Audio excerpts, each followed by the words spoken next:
Bonjour à tous, aujourd'hui on parle de l'accord douanier entre les États-Unis et l'Union européenne. Alors déjà je dis le mot accord mais je ne devrais même pas utiliser ce mot. En réalité c'est une liste de punitions infligées par les États-Unis et consenties par l'Union européenne. C'est un véritable scandale qui va détruire encore un peu plus l'économie union européenne et surtout l'économie française. Un petit élément de contexte sur comment est-ce que cet accord a été signé et qui annonce bien la couleur. C'est Ursula von der Leyen qui allait se déplacer dans le golfe privé de Donald Trump en Écosse et qui a négocié entre deux parties de golfe cet accord. Alors déjà, c'est un problème en soi. Quand on est président d'une organisation internationale comme l'Union européenne, qu'on représente tout un continent, eh bien, on se fait respecter et on n'accepte pas de se déplacer sur le lieu de vacances ou de loisirs d'un chef d'État étranger. On se déplace en lieu neutre, dans un lieu diplomatique, et on se fait respecter. Déjà, ça a annoncé la couleur et le déséquilibre énorme dans cet accord. Et on va voir ce qu'il y a dedans un petit peu plus en détail. Il y a quatre éléments essentiels qui ont été révélés jusque-là. Les quatre sont absolument scandaleux et vous allez voir qu'il n'y a absolument rien de bénéfique pour l'Union européenne. C'est pour ça que je vous dis que ce n'est pas un accord, c'est une liste de sanctions pour l'Union européenne. Premier élément et peut-être le plus important, 15% de droits de douane pour les entreprises de l'Union européenne qui vont exporter aux États-Unis. C'est-à-dire que pour vendre un produit aux États-Unis, il faudra appliquer un droit de douane de 15%, ce qui va évidemment décourager les exportations européennes vers les États-Unis. Bon, on sait que c'est la politique de Donald Trump de mener la guerre commerciale, mais dans une guerre commerciale, on peut répliquer. Donc on se dit que Madame von der Leyen, elle a négocié quelque chose en échange de ces 15%. Par exemple, à minima une réciprocité. Eh bien non, pour les entreprises américaines, il y aura 0% de droits de douane quand elles exporteront, quand elles vendront leurs marchandises en Europe. Oui, vous avez bien entendu, c'est uniquement pour les entreprises européennes, c'est 15% de droits de douane.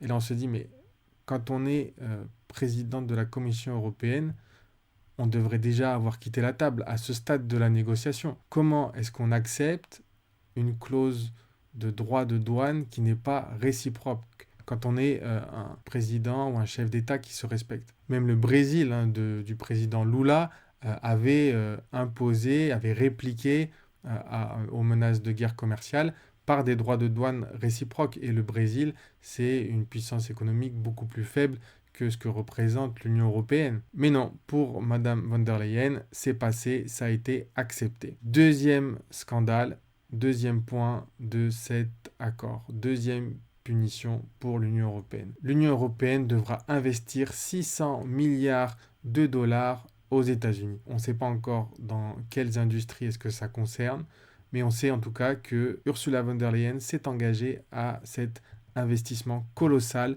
alors même qu'en Europe, on nous impose des économies. On l'a vu avec le budget de Bayrou qui veut faire 44 milliards d'économies sur des secteurs fondamentaux comme la santé, l'éducation, les services publics, etc.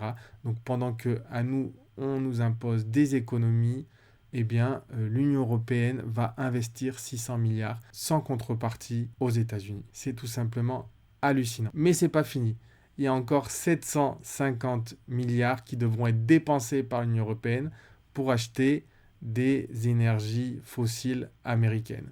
Des énergies telles que le pétrole et le gaz de schiste.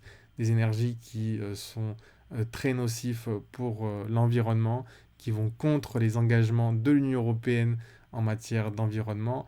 L'Union européenne qui s'était voulu un moteur dans la lutte contre le réchauffement climatique abandonne toutes ses ambitions et plie complètement face aux exigences de Donald Trump qui de toute façon lui ne croit pas au réchauffement climatique. Effectivement, de là où il est multimillionnaire, il ne voit pas trop les conséquences du réchauffement climatique. Mais pour nous et pour la majorité de la population, le réchauffement climatique est bien réel et va avoir des conséquences dramatiques. Tout ça, on s'en fiche. On va acheter les énergies fossiles américaines continuer de financer ce modèle américain basé sur la consommation à outrance et l'exploitation des ressources du sol. Et tout ça encore, bien sûr, sans contrepartie. Et dernier point, quatrième point, un engagement à acheter des armes américaines, encore et toujours.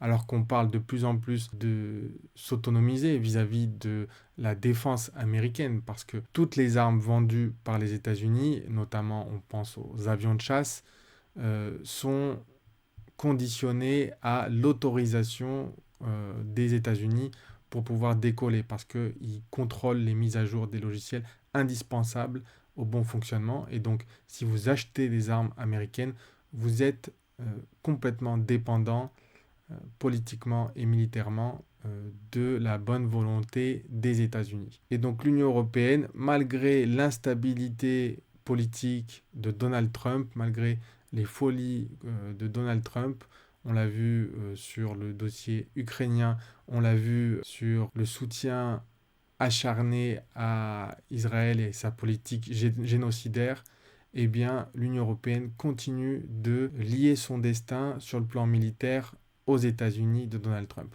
C'est encore une fois complètement fou. Alors, qu'est-ce qu'on peut faire pour s'opposer à cet accord? Eh bien, cet accord, visiblement, il va devoir être ratifié par les États membres, donc la France, l'Allemagne, etc. Tout le monde va devoir le ratifier, mais les États membres ne seront pas obligés de faire voter leur population ou leur parlement sur ce texte.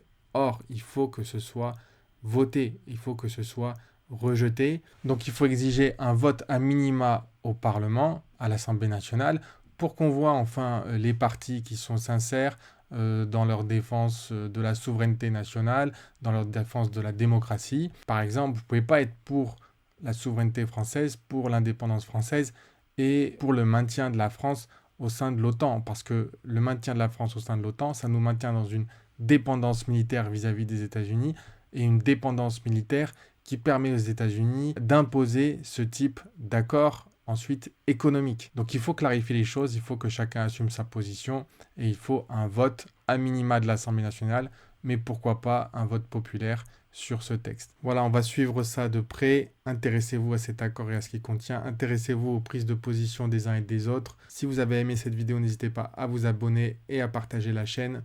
À très bientôt.